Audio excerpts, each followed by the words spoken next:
La directive européenne sur le travail détaché, dans sa version initiale comme dans ses versions révisées, permet aujourd'hui une mise en concurrence déloyale et discriminante des États entre eux et des travailleurs et travailleuses entre elles et eux. Une mise en concurrence très libre et très faussée qui crée en vérité un alignement par le bas de l'ensemble des droits économiques et sociaux. Elle participe à la destruction du droit du travail et des systèmes sociaux européens. Inégalité salariale, des conditions de travail dégradées et dangereuses, des fraudes aux caisses de sécurité sociale, aux retraites. Elle porte également atteinte à une certaine idée de l'Europe, celle que nous en faisons, d'une Europe de la coopération et de l'échange basée sur un accord entre égaux, et alimente ainsi le rejet légitime des populations de cette union qui se fait contre eux et sur leur dos. Cette directive était effectivement censée favoriser la circulation des personnes, valoriser les qualifications spécifiques, etc. Mais en réalité, ce qu'elle a produit, c'est une surexploitation des salariés, l'explosion de la précarité, un travail sous-payé, et de fait, par contamination à l'ensemble des droits sociaux, une fragilisation justement des codes du travail. Et là où nous sommes en vérité les plus pragmatiques, c'est que nous partons aussi du constat qui est fait par tous les acteurs. C'est la quasi-impossibilité du contrôle de la fraude, du fait notamment de l'enchevêtrement des systèmes juridiques,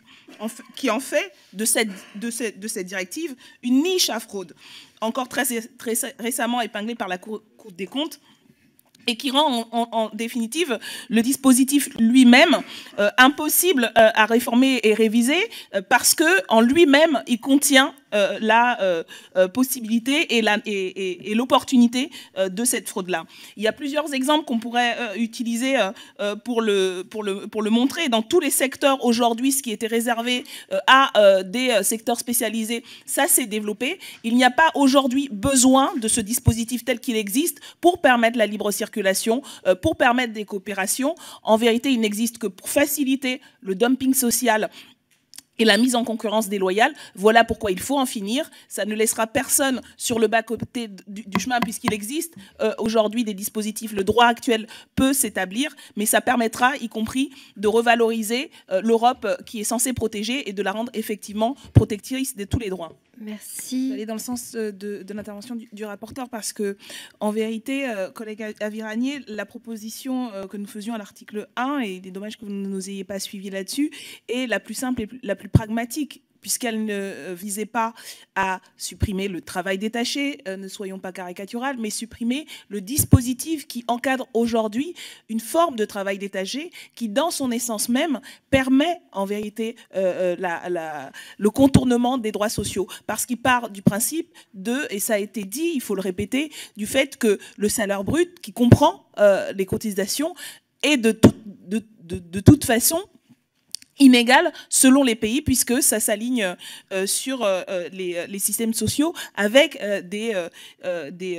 cotisations différentes. Et dans les témoignages que nous avons eus, on voit aussi que, en vérité, ça amène la destruction même des systèmes sociaux d'un certain nombre de pays, parce que pour être compétitif, justement, dans cette concurrence, un certain nombre d'États vont baisser encore plus qu'elles ne le sont déjà, jusqu'à ce qu'elles ne représentent que peau de chagrin leur part de cotisation sociale, parce que là, c'est la compétitivité absolue. Donc, par nature même, ce dispositif est problématique. Et là, on a un amendement qui tente à nouveau, comme les révisions successives, de contourner en fait le problème qui est la directive elle-même. Et je pense qu'il serait beaucoup plus simple et beaucoup moins caricatural de revenir, et j'espère qu'on y reviendra lors des débats en séance, sur le dispositif, non pas le travail détaché, mais le dispositif, et en permettant qu'il y ait un détachement selon les règles du pays d'accueil et qu'il y ait véritablement un travail égal, salaire égal pour l'ensemble des salariés. Merci. Là, c'est purement idéologique et comme positionnement de suppression, parce que précisément, je pense que cet article participerait à construire un droit social européen dans une dynamique vertueuse, c'est-à-dire que on aligne vers le haut, en vérité, les droits des travailleurs et travailleuses, les acquis sociaux qui ont été acquis par l'Europe avec un grand grimé, mais par les luttes sociales dans ces différents pays aussi qui ont connu,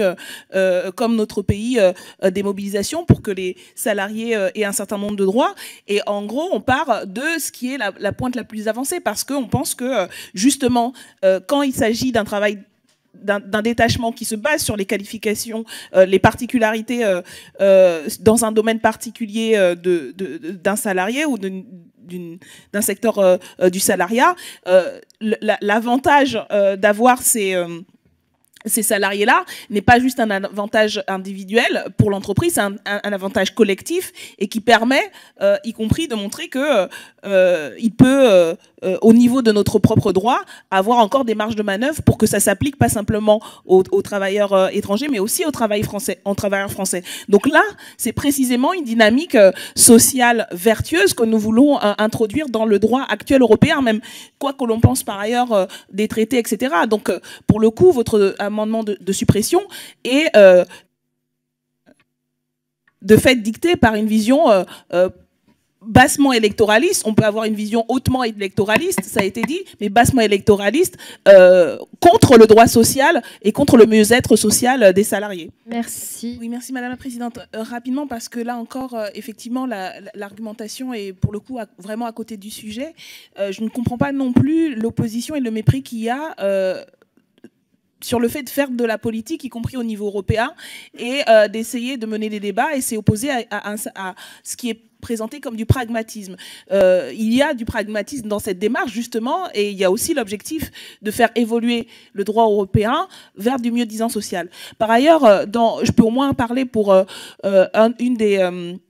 des dispositions que vous avez citées, c'est-à-dire au sein de la commission des affaires européennes, du groupe de travail, dont je faisais partie, et qui en vérité n'a pas travaillé depuis la remise d'un pré-rapport, qui n'était pas un rapport en tant que tel, qui était un pré-rapport depuis plus d'1 an. Et donc le contrôle et l'évaluation par le Parlement ne se fait pas, se fait difficilement pour différentes raisons, mais en l'état actuel, il ne se fait pas sur cette question. Et pour terminer, encore une fois, les démarches qui ont été entamées, y compris pour la révision de la directive, ont montré d'abord le fait que tout un pan du travail détaché, le secteur routier, n'était pas pris en compte dans la révision de la directive, et que ça posait un certain nombre de problèmes, et que, y compris au niveau européen, le compromis que vous jugez satisfaisant et qui ne l'est pas, parce que ça ne touche pas au cœur de la question des cotisations,